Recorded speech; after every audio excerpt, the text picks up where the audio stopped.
ئێستا دەربەنیخان لە ڕێگەی دوو بەنداوە ئاوگل دەداتەوە: بەنداوی دەربەنیخان و بەنداوی دێوانە.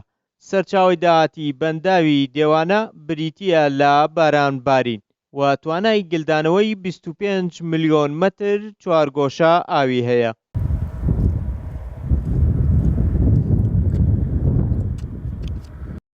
ئێمە ساڵان مەسەلەن کە مەسەن کەلافاو ئەبوو مەسەن بەدە بۆ 12 ساعت دیوان بەنداوی دێوانەی پڕەکە لە بۆرە کێشمێت ئێراکەمان زۆرە، مەساحی بارانمان زۆرە لەسەر ئەمە خۆشی کەمەگرێ 22 میلیۆنە گرێ. بەڵام ئێستا نازان بە باران بارینە ئێستا بڵێن لە سانیەکە 1.4 متر مکعب ئاویەت 1.4 ئەوە حساب کردو ئەگەر بەوە بێت نزیکی 200 ڕۆژێوێ 8 مانگێوێ پڕبێ بەم ئاوە بەم مەترەکە ئەباران نەبارێ بەس ئەگەر بارێت نا بەڕێ بە بارانە. بەنداوی دەربەنیخان ئێستا لەلایەن وڵاتی ئێرانەوە ڕۆژانە ئاوی بۆ بەردەدرێتەوە و بەفر و بارانی ئەمساڵی ژۆکار بوون بۆی داهاتێکی باشتری هەبێت. سەبارەت بە ئاوی بەنداوی دەربەنیخان بۆ ئەمڕۆ ئاستی ئاومان 467.7 متر لەسەر ئاسی دەریایە.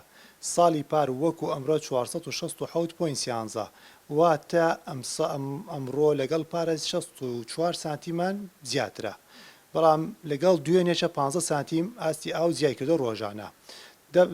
سەبارەت بە داهاتی ئاو ئەمڕۆ 130 متر مکعب لە چرکێکە بۆمان هاتووە، پار وەکو ئەمڕۆ 34 متر مکعب لە چرکێکەمان هاتە، واتە 69 متر مکعب جیاوازیمان هەیە. سەبارەت بە بارانی ئیمساڵمان کۆی بارانی ئیمسال 340.2 ملیمە، پار ئەم کاتە 230.6 ملیم بووە. تاکو ئێستا بە پێی ئەوەی کە بۆمان هاتووە ساڵمان زۆر لە پار باشترە بێ، بە هیواشین گەشتوەوا زیاتر بگونجێ لەگەڵمانە و زیاترمان بۆ بکرێ خەزمکەین لە ئاوە. لە ئیرانشۆ بۆمانەتێ ئێستاکە ڕۆژانە ئاومان بۆ تێ، بەڵام گۆڕانکاری بەسەرتە سابت نییە، بە پێی پێویستی خۆیان ئەوان ئاو بەرەدەنەوە ئەوەی کە لە خۆیان زیاد بوو بۆ ئێمەشەتێت.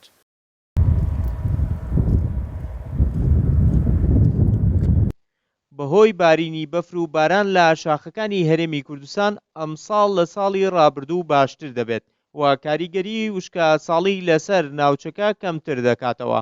ڕێبین محەممەد شارپرێس، دەربەنیخان.